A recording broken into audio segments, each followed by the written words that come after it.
কোন একজন নবী আল্লাহকে বলেছিলেন যে আল্লাহ আমি মারা যাওয়া কোনো মানুষকে দেখতে চাই, সে কেমন আছে।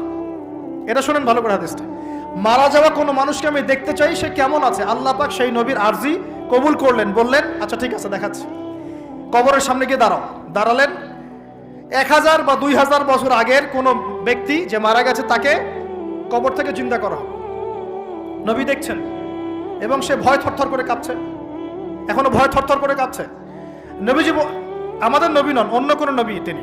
সেই নবী বলছেন যে তুমি ভয়ে কাঁপছো কেন, তুমি কত বছর আগে ইন্তেকাল করছো, কি তোমার হালচাল বলো আমাকে। সেই ব্যক্তি বলছে আমি আজকে থেকে 1000 বা 1500 বছর আগে মারা গেছি।